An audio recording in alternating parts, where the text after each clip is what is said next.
What do you know? Another pickup. This was kind of a surprise pickup. We got Obi-Wan TBC 1.0. Looks to be in pretty much in perfect condition. It is an unpunched card. It's VC103. Look at that. Very nice. No dings on the corners. Some light, I guess you could call it edge wear or something, but I would say at least an 8.5. You know, maybe you could say the bubble with inside the bubble, but looks pretty damn good to me. Anyways, beautiful card back. It's kind of funny because I haven't got any of the Hayden Christensen Darth Vader Anakin vintage collection yet. It's kind of eluded me. I've missed them so many times, but it is what it is. But it's good to get this one. So slowly but surely, I don't even have the 2.0 version. I think they made of this one of Obi-Wan. But beautiful figure, I think you could say. Not a bad face sculpt. I mean, it's definitely of the Clone Wars. I'm not like a huge fan of it. To be honest with you, I've watched like, honestly guys, I've watched like 3 or 4 episodes of this. Interesting. I'm probably going to pick up a Lumat for very cheap. That's one thing I'll touch on is I got this for a really good deal. And I think prices that people like certain channels have been focusing on a lot of what's going on eBay. I would say outside of eBay, you can find stuff 30, 40, 50% less. And I'm seeing it, guys. So it's, you know, and I think a lot of that has to do with, you know, the lockdowns are kind of over. I think there's a lot of products in people's basements and in totes that's starting to come out now, especially with the economy. So if you're saving a bit of cash, you know, you start looking around in some of these places, people will be willing to sell. And just because you see an asking price on eBay that's like 220 bucks or 180, guys, I picked this up for 50 bucks Canadian.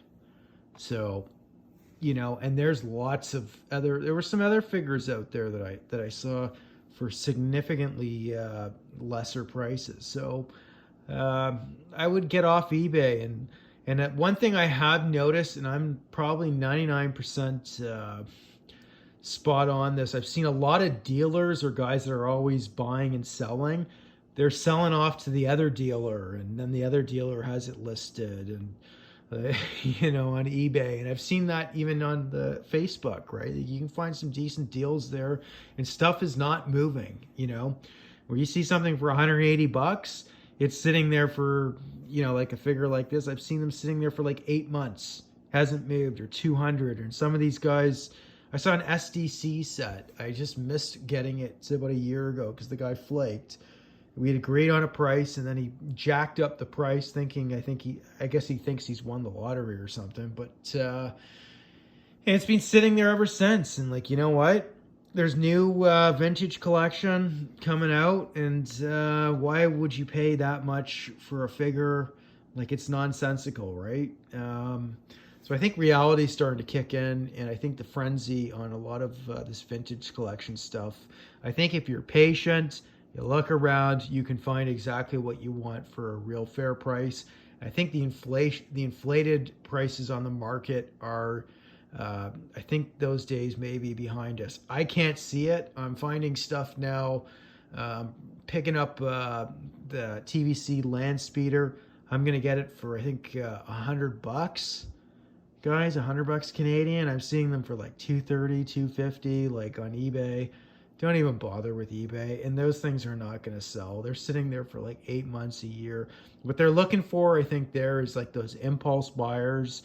And those, I think, are far and few between. I think prices are going to come down because, look, Hasbro has the IP. They're going to reproduce stuff, and they always do. And there's so much out there. There's so much product in the last 20 years. And I think a lot of the new collectors are starting to see that. And there's a lot of awesome product out there that's been made in the last 20 years. So, you know, and I got this for a damn good price, man. I got the box, everything. The box is probably C8, 8.5. condition on this Smuggler's Run. Guys, I'll tell you my price. Honestly, the guy gave it to me for 400 bucks. So, you know, I didn't even bother talking him down. You know, he seemed like an honest guy, like the guy. And actually, I got to pick up some more stuff off him that I got for a pretty damn good price. So there's a lot of product that's out there. So I guess that's kind of my experience now that I'm getting out there and I'm actually getting a little bit more time to actually hunt. And there's just so many figures out there, guys. Like there's so many collectors out there that have boxes of like a couple hundred figures in their mint condition in their card backs, or, you know, at the very least, not even barely a beater. You know, like beaters are like, I don't know, like a 50 or a 60 C6 condition, you know, some of the older school grading there. So maybe, I don't know, AFA 70s and 60s, you know, but most of their, and some of these totes are going to be 85s, 80s, 85s, 90s, you know, so it's just, you know, all the newer product in the last 20 years. So like, whatever. I think you can get a lot of stuff out there, and I think the people that really wanted to cash in, they cashed in like a year ago. You know, I think was the time, and I think now you can go around and you can just say, look, I got cash. Do you want to sell it, or you know, see this vintage collection Falcon or whatever? Okay, you can let it sit there for $1,000 or dollars or whatever their ridiculous prices they're asking. It's like, no, the thing's worth like 550, 600 bucks, mint in box. Out of box, if you have all the parts, you know, say on this Falcon, you know, 400 or 500, you know, there's a lot of them out there. There's not as many buyers. Just be patient. Don't fall into the FOMO, because I've done that a bit myself. I was listening to a lot of guys that kind of were, you know, sort of jacking up the prices kind of thing. Like, oh, it's going to keep selling. Guys, there's tons of this stuff out there. Anyways, this is proof of it. You know, and there was a couple other they had a couple other figures there that I've seen, you know, on eBay, and some of these guys selling them for like, it's like, no offense, but like, I don't want to cuss or anything, but some of these guys are just, you know, they're almost like, they're like, it's sort of scabby-ish, you know. It's like, whatever. And I wouldn't really look at these as investments either. I mean, a lot of them anyways. But the figures are out there, guys. And there's more product coming. So, like, you know, the wallet size of people, especially right now with the economy, it's shrinking. And, you know, I think you'll be able to see a lot of figures drop in price big time. You know, I mean, geez, I saw it where I was just picked up this guy. They had an Ahsoka there for 500 bucks. Looked like at least C8.5 condition. It was punched, but it's like, why the hell would you buy that when you can buy the new 2.0 for 20 bucks or 25 bucks Canadian? You know, actually, I've seen the prices in some places in the US for around 25 US. So that's like 30 Canadian, but whatever, man. Like, it's, you know, like, who cares? They're always going to have new stuff coming. I mean, do you really need the exact same? I mean, I understand some of the completionist mentality, but, you know, I don't know. That's just my take on it. I'll bring out some more stuff that I got for really good deals, and I think a lot of guys that are selling are just seeing eBay prices and they get the odd sale there. And you can, I mean, eBay's the last place you got to go. Just be out there and just hunt.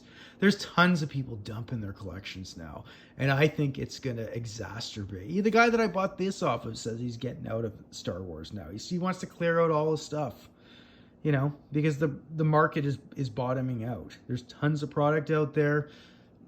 You know, Disney has had, look, say what you want, they've had 4 movies that are not going to have any real staying power. They're several grades worse than the prequels were. You know, just from a film perspective alone and story writing. Look, you can hate me for that in the comments, but go ahead. If you got an opinion that differs, go ahead, say it. But I don't think you're going to have the same nostalgia for those types of films. It'll be a short maybe a little bit of you'll have some of the young kids that went and saw the characters in the sequel trilogy, and they'll be more nostalgic about their parents taking them to the movie than actually about the movie itself, right? Because, you know, eventually they'll grow up, they'll watch older films that were done professionally and done with class and a high quality, and then they'll see these films. And, you know, if they've read a few books, they'll realize how the storyline literally makes no sense. And you know, so I think you know, Star Wars in some ways is taking a beating, but the show Andor, I think, is done apparently very well. I haven't watched it yet. I'm going to watch it this month. And then what else have they? And obviously Mandalorian's the best thing they've done so far, or maybe possibly Andor. I haven't seen it. Depends how you look at it. And then you have the Bad Batch show, which is actually done pretty good for a cartoon, in my opinion, regardless. But anyways, it is what it is. I know it's kind of a long rant, but this is sort of a proof video. $50 Canadian, you know, that seems pretty damn good. I don't see any damage to this anywhere. Looks like a C8.5 to me, almost like a 90, you know. And very happy to score this one. So, and I got a couple other TBCs that I'll show what else I picked up from this guy in the last month and a half. And he's got more. He's got tons of this stuff, and there's tons of it. There's another person supposed to buy something off of something big at some point. Hopefully it goes through. Hint, hint.